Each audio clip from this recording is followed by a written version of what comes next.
Повертаємося у студію програми «Саба». Мене звати Єлизавета Цереграцька. Вітаю всіх, хто до нас щойно приєднався. Ми вже готові і раді вітати нашого наступного гостя, актора, телеведучого В'ячеслава Соломка. Доброго ранку, В'ячеслав. Здрасте, доброго ранку. Насправді це абсолютно відверто і чесно. Ми дуже раді, що ти до нас завітав, тому що від тебе неймовірно така позитивна енергія йде, насправді, зранку. Дякую, мені приємно. Я скажу чесно, я сьогодні вперше з Миколайчиком всіх, знаєте, і сьогодні якось так символічно. Бачите, Миколай прийшов і все абсолютно запорошило снігом. Це якось так от. Я сьогодні 40 хвилин викликав таксі, аби сюди дістатися. Всі служби ставлять, от там одну службу я дзвонив, там в 2 рази підняв тариф, не приїхало. Всі служби сьогодні, які, знаєте, оце мобільні додатки, ті, я там, скільки там, 90 гривень зазвичай ставлю. Треба поставити 257 гривень тариф, щоб дістатися, от де 90, сьогодні 257. От такий нам Миколайчик зробив подарунок. Отож, це героїчно. Тобто треба не щоб мені під подушку, а щоб я комусь водію таксі під подушку зробив подарунок сьогодні. Я думаю, сьогодні. що найбільше цьому подарунку зараз радіє Віталій Кличко. Будь він здоровий. Да, що намагається щось зробити, тим не менше. Я хочу поговорити про твою кар'єру, тому що ти за освітою актор, і потім у віці 23, якщо чи 24 років ти потрапив на телебачення, і це був підйом. Так, це правда, на новий канал я потрапив. Була така історія. Ну, я ж за освітою актор, я працював після інституту в Молодому театрі, працював в театрі Сузір'я, досі там в мене є одна вистава. Працював в театрі на Подолі, відомому дуже, тоді він був менше розкручений, тоді не було ще ніяких скандалів. У нас було невеличке, манюсіньке таке приміщення на Андріївському звозі, така кімнатка, і було трошки більше приміщення в гостинному дворі на самій Контрактовій площі. І у нас були гримерні тоді, щоб ви розуміли, от зараз всі кричать і захищають завжди там в соціальних мережах акторів театру на Подолі, оце приміщення прекрасне, я там давно вже не працюю, вже скільки, 6 років. А всіх абсолютно акторів я захищаю, тому що у нас в гостинному дворі тоді були гримерні в підвалі, в смердючому підвалі. У нас була там красива сцена, зал був, ну скільки там, здається, 200 місць. Ну, там, чи 250 місць, ну, невеликий зал. Але гримерні були в підвалі, костюмерні були в підвалі в гостинному дворі, там щури бігали і так далі. А, значить, і оце така була моя театральна історія. І якось, знаєш, в мене так склалося, актор, кожен, є таке поняття, як типаж. І я всі ролі, які отримував, там я в кіно знімався, там заробляв гроші в мене були. Скільки ролей ти маєш? 38 у кіно? Чи... Там щось там, я їх не рахую. Там, знаєш, в мене нема досі, я дуже люблю кіно. От не буду кривити душею, мені зараз подобається, яке кіно українське знімається. Нарешті почали дякувати Держкіно Філіпу Ільєнка. Почали знімати хороше українське кіно, його почали знімати багато, мені це дуже подобається і я хочу зніматися в кіно. У мене багато там ролей другого ряду, епізодичних ролей, цікавих там, все, але в мене досі немає якоїсь такої великої ролі. От знаєш, от Сумська зіграла Роксолану, все. Стала Роксоланою. Горянський, пам'ятаєш, колись зіграв психіатра Костю в день народження буржуї? Все, став Горянським. От у кожного актора має бути така роль, яка, знаєш, ніби пінок під зад, заштовхує його в кінематограф і всі запам'ятали один раз на все життя. Так, щасливий квиток цей має бути обов'язково у кожного актора. В мене такої ролі в кіно поки що немає. Треба там, знаєш, або, наприклад, там, щоб всі глядачі зрозуміли, у Насті Заворотнюк «Моя прекрасна няня». От хто знав до цього Настю Заворотнюк? Ніхто не знав. І після того, на жаль, ніхто не знає. Ну, ні, вона після цього вона стала дуже затребуваною актрисою. Але такого тріумфу немає, до речі. Нема таких великих ролей. Всі знають няня Віка. З оцим українським акцентом «я приїхала із Маріуполя» і так далі. Ти розумієш? Як там колись, багато. Для кожного актора має бути оця роль. В мене її поки що в кіно немає. І я дуже хочу, тому що я люблю кіно. От абсолютно щиро я люблю кіно і, знаєш, на акторській кар'єрі я хрест не ставлю. Але от обмежений типаж, актор кожен обмежений типажем, і всі ролі, які я отримав в театрі, в кіно і так далі, от якихось кого я грав? Там дурників, ботаніків, якихось там ідіотів, якихось таких от, знаєш, от таких от я завжди грав. І я от кожен раз виходив на майданчик, я розумів, що це не те, що я, як Слава Соломка, як особистість, ті тексти, які я отримав, хочу доносити світу. Тому що актор, що він має? от є дві. Є п'єса, так, там або текст, сценарія, і є режисерське трактування там п'єси або, значить, сценарію фільму, яке актор має віртуозно, але виконувати. Він є виконавцем. А от на телебаченні трохи інша історія, тому що ти сама це знаєш, що ведучий обов'язково має бути співавтором того, в чому він бере участь. Тобто, хочеш ти не хочеш, але ти доносиш свої думки глядачам. Ти так чи інакше, ти от вкладаєш людям свої думки в більшій або в меншій мірі. І мені якось друзі сказали: Слава, тобі треба на телебачення йти. І я пам'ятаю, якось це був 2011 рік. Була репетиція в театрі на Подолі, там я сидів в другому складі, репетирував. Так, така була мряка трохи, пасмурна була. Я так сидів, і так я сидів, і мене ніби аж холодним потом. Думаю, Слава, тобі 23 роки. Що ти профукаєш своє життя? Треба тікати. А чого добився ти? Да, а чого добився ти? Все, ти молодий, Господи, є сили, є енергія. Треба тікати звідси, треба йти на телебачення. І я тобі скажу, я почав штурмувати абсолютно всі реальні, нереальні можливості. Я зрозумів, що мені треба йти на телебачення. І буквально вже в лютому я працював на новому... Мене запросили на кастинг на підйом. І коли мені подзвонили звідти, все. От я знав, що я іду як, не знаю, як ті, хто захищали Київ під Крутами, я йду на амбразуру. Все. Якби в мене була трудова книжка, в мене її не було ніколи. Я би брав її з собою, тому що я знав, що я йду влаштовуватись на роботу. Все, оце мій шанс, останній, іншого не буде ніколи, тільки зараз я йду, все, я маю підкорити оцю, там, не знаю, хто буде проводити кастинг. Кастинг проводила Маша Єфросініна, дай Бог здоров'я, особисто проводила. І я маю, значить, отримати цю роботу. Ну, отак. напевно, це завзяття тобі і дало таку фору, що тебе взяли. Я, знаєш, що хочу поговорити от в контексті телебачення. Зараз дуже часто я чую такі думки, що от телевізор, він помирає, він починає відмирати, зараз молодь взагалі не дивиться телевізор. І це зараз дуже модно чомусь говорити, постійно заявляти про те, а у мене вдома взагалі немає телевізору, я взагалі його не дивлюсь. На твою думку, наскільки реальні такі прогнози, і ти як людина, яка працює на телебаченні, там, ну, знає, як це працює, помре телевізор чи ні? Скажу, таке може бути. Це реальні прогнози, тому що ми бачимо там багато хто з людей, які працюють, там приходять додому, дивляться якісь там актуальні відео в Ютубі. І це було б дійсно. Помре те, що я спостерігаю, помре потроху швидше відімре, наприклад, радіо. Чому? Тому що зовсім скоро з'явилися автомобілі з автопілотом. Де люди слухають радіо? В автомобілі. Так. І якщо з'явилися автомобілі з автопілотом, то значить зовсім скоро на законодавчому рівні, це почнеться, звичайно, там з Заходу, зі Сполучених Штатів, з більш розвинених країн, законодавчо приймуть, коли заборонять людині просто сідати за кермо. Коли людина не буде сидіти за кермом, чому ми слухаємо радіо? Тому що я не можу нічого дивитися або нічого робити. Коли мені не треба буде кермувати, я буду просто сидіти і дивитися щось. Розумієш? Все. Нащо мені слухати? Я можу дивитися вже. Отже, радіо, чух, іде до побачення Євробачення. Так говорили і про театр, до речі, коли почало розвиватися кіно, також говорили, що театр скоро відімре. Ні, театр не відімре. Чому? Тому що людина завжди прагне чогось живого. Людина жива, і людина прагне живих вражень, живих емоцій тут і зараз. Розумієш? Оце дуже важливо. Людина, чому замовляють там артистів на корпоратив, на день народження, на весілля, на ювілей?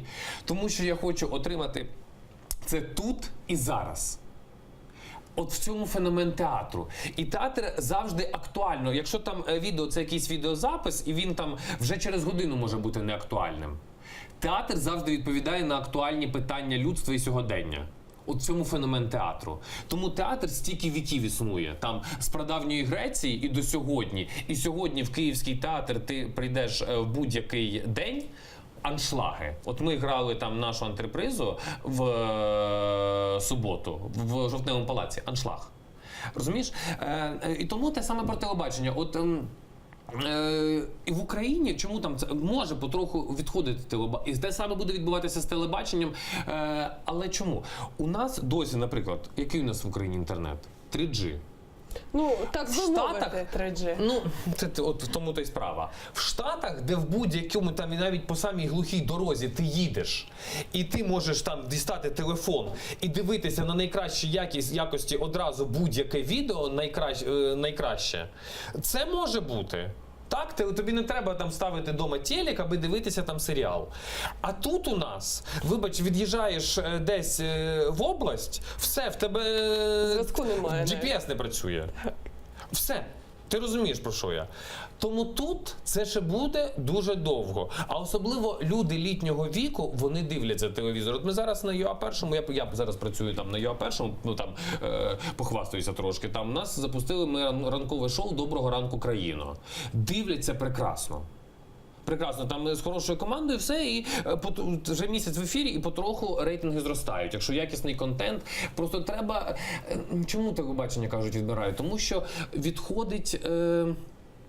Розумієш, коли йдуть оці застарілі форми, тому що так, дійсно, в Ютубі іде більш молодіжний контент і так далі.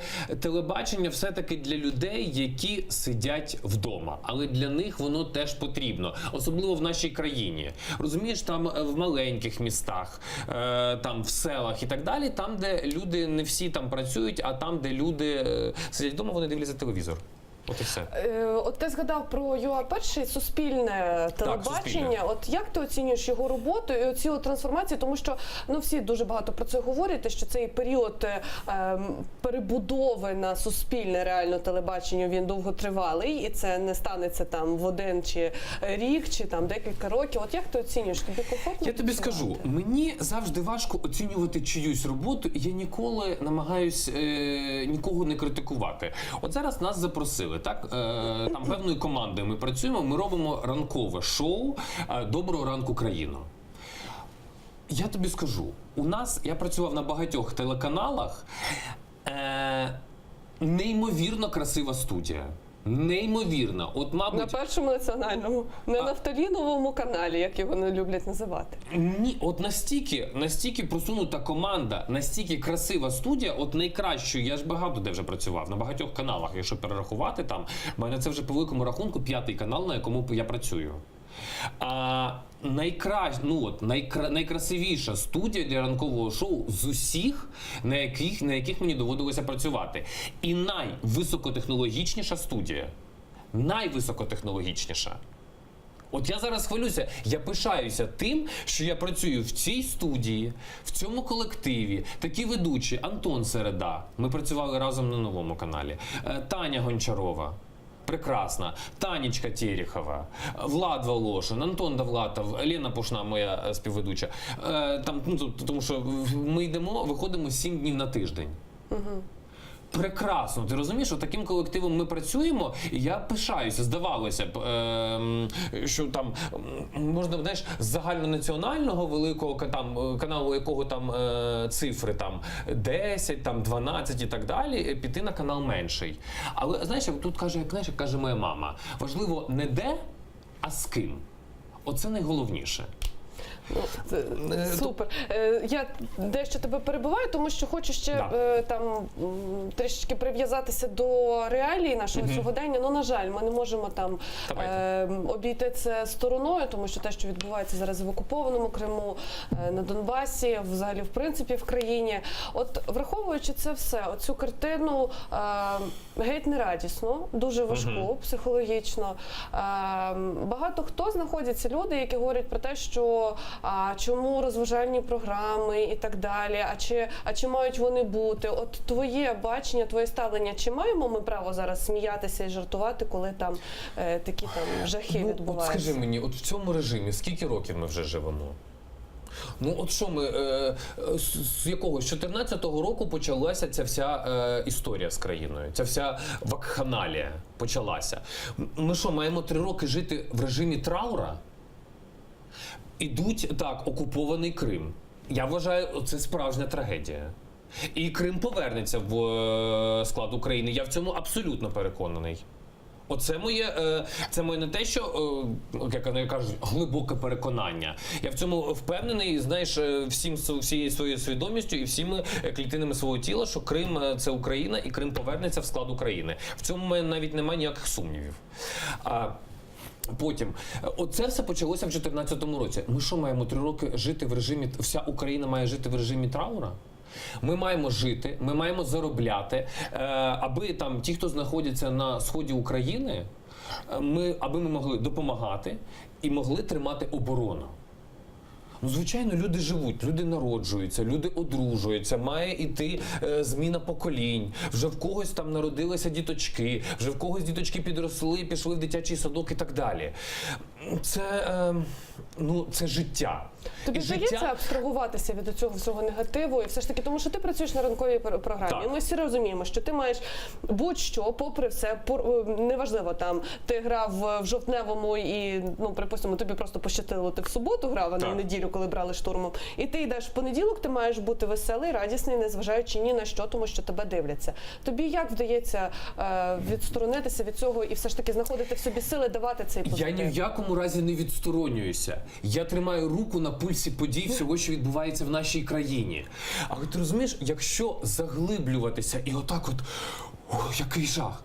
Я абсолютно іронічно до всього ставлюся. І не все є так, як нам подають, що все так не треба згущати, треба об'єктивно розуміти картину. Але ти розумієш, треба бачити світ в кінці тунелю. Я дуже віруюча людина, так? І я філософ всередині. Коли ти фокусуєшся на тому, чого ти хочеш, і коли ти думаєш про те, чого ти хочеш, а не те, про що ти не хочеш, то ти отримаєш те, що ти хочеш. Розумієш? Треба картинку в себе в голові тут, в уяві. Те, чого ти хочеш, а не навпаки. Розумієш? Це дуже важливо. А нам коли мусить, все погано, все ще гірше. І ми на цьому фокусуємося. І це ми отримуємо. Такі примітивні принципи візуалізації, оцих фільмів «Секрет» і так далі. Розумієш? А це здавалося просто. А якби це всі люди розуміли, то б ми це давно вже мали. Я тебе зрозуміла. Хочу дещо повернутися до твоєї творчості. Зокрема, ти говориш, що зараз ти маєш одну виставу в театрі «Сузір'я». Я знаю, що також гастролюєте ви з цією виставою, ви їздите Україною, правильно? Так, звичайно. Розкажи, будь ласка, власне, в принципі, хочеться почути твоє ставлення до театру, до українського театру, до його рівня розвитку, наскільки він популярний зараз у Києві, і чи має він розвиток там. Його можна ставити взагалі на один щабель з, не знаю, міжнародними якимись відомими театрами? Я тобі скажу так, український театр зараз дуже сильно ожив. Український театр зараз дуже сильно піднявся. Наприклад, в Києві за останні буквально 1,5 роки дуже багато якісних постановок. Є, правда, дуже багато, скажу тобі чесно, шлаку. Таких, знаєш, антреприз халтурних. Відверто халтурних антреприз. Я не буду називати, знаєш, коли там відомі актори, відомі там зірки кіно і так далі беруть участь у відвертому такому, що, знаєш, як капусник буквально. А на що ти найбільше звернув увагу? З останнього, що ти подивився, і ти реально був вражений і можеш я тобі рекомендувати? скажу, наприклад, рекомендую всім, у Києві є театр «Золоті ворота» під керівництвом Стаса Жаркова. Дуже якісні, там це прямо новаторський театр. Всім рекомендую. Там можна йти і просто передивлятися репертуар. Це такий новий погляд в українському театрі. Тут без зазріння совісті. Що ще з такого, що я можу сказати? Так само Стас Жарков ставив антреприза, у них була в театрі оперетти, вони грають, це антреприза, там Леся Жураківська, Мітя Рибалєвський грає, називається, здається, «Ілюзії кохання». Ілюзії, там щось вони, чи ілюзії кохання, чи просто ілюзії називаються, теж дуже якісна, хороша вистава. Що ще? Є дуже багато, що, знаєш, коли запрошують, зібрали відомих артистів, поставили, халтура, дивитися не можна взагалі. Це катастрофа. Але загалом ти оцінюєш, в принципі, як хороший такий рівень. Тобто ми рухаємось вперед. Тому що, якщо говорити про кіно, ти дійсно, от ти згадав, Держкіно зараз фінансує, можна там дебютні режисери, які щойно випустилися з Карпенка-Карго, реально отримують гроші на свої роботи, на короткі метри. Отримують, так я тобі скажу, от вийшли «Гніздо горлиці», шикарне, україно-італійський фільм «Ізі». Дивився, мені дуже сподобався. Шикарна, якісна робота. Потім «Межа», яка від Словакії її висувають на Оскар. Блискучий, просто обов'язково, якщо хто не встиг подивитися в кінотеатрах, підіть і подивіться. А «Кіборгів» бачив? Бачив «Кіборгів». Сподобався, дуже якісне, круте кіно. У мене є декілька запитань до цього фільму, але, в принципі, кіно якісне. Ну, просто і хороші акторські роботи, дуже міцні, і всім абсолютно, хто з акторів брав участь в цій роботі, я по білому заздрю. От. Що ще? «Гніздо горлиці». Ну, чудесне. Все, абсолютно всі фільми дуже хороші. Що? Ще. І в регіонах, от ми ж гастролюємо, я знаю, що відбувається в регіонах, в театрах. Прекрасні. Є дуже прекрасні виходять вистави, от такі, знаєш, як от буквально такі, як підсніжники пробиваються. От зараз ми говорили з Римою Зюбліною, зустрічалися на прем'єрі «Кіборгів», і вона каже, а я зараз поїхала, господи, куди там поїхала? На схід вона поїхала туди. На схід вона поїхала в театр, так, куди? В Сєвєродонецьк, здається? Так, Сєвєродонецьк. В Сєвєродонецьк вона поїхала, зараз репетирує в Сєвєродонецькому театрі одну виставу. Каже, слухай, як в Німеччині. Це у нас всі приходять, знаєш, у нас як, знаєш, в столичних театрах. На 11-ту репетиція збираються всі, значить, на 11:15 всі приходять, ще попили кави, значить, на 11:30, значить, на 11-ту репетиція, тільки на 11:30 тільки, значить, почнеться репетиція. Там на 9-ту репетицію всі вже чітко зібралися, всі вже перевдягнені, о 9-й вже розпочалася репетиція. Чітко, порядок, шикарно всі працюють. От як в Німеччині? От в Німеччині так працюють. А взагалі момент організованості в творчості, він має? Дисципліна обов'язково. Тобто те, що там от, творчі люди, вони там, у них немає ніяких ні часових рамок, ніяких, тобто вони такі ніби не від світу цього. Ти не прихильник цієї думки? Ні, знаєш, у мене творча депресія, до побачення, Євробачення. Має бути от мені розказували всі, хто працювали там, наприклад, в Латвії, там, в якихось міжнародних театральних проєктах, всі, хто працювали там в Німеччині і так далі. Знаєш, там, де актори отримують зарплату в театрі, там, наприклад, 3000 євро. Там така дисципліна чітка. Творча дисципліна, от моя педагог, у якої я навчався в театральному, Валентина Іванівна Зимня, їй, до речі, в січні виповнюється 90 років. На секундочку.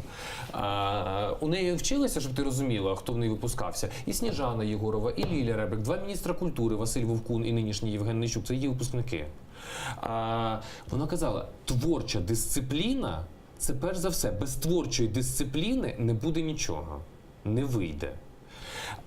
І от в Німеччині оці всі зірки німецькі, вони, наприклад, так, тому що німецький театр дуже, він вважається, дуже, як це називається, це така, як колибіль.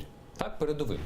Вони всі приходять, і всі, вона приходить така, як, знаєш, як вона здавалася, вона там може бути зіркою кіно і так далі, вона приходить, нічого немає, стерте, все, волосся в пучок прибране, все, така вся в чорній трінашці, вона прийшла на репетицію, все.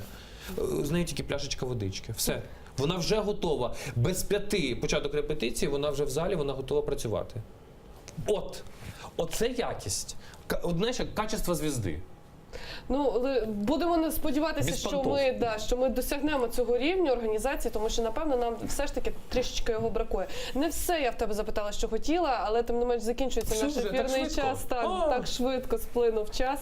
Актор, телеведучий В'ячеслав Соломка з нами сьогодні був у студії. Мені було дуже приємно. Навзаєм, абсолютно. Продовжується ефір на телеканалі АТР. Дивіться новини.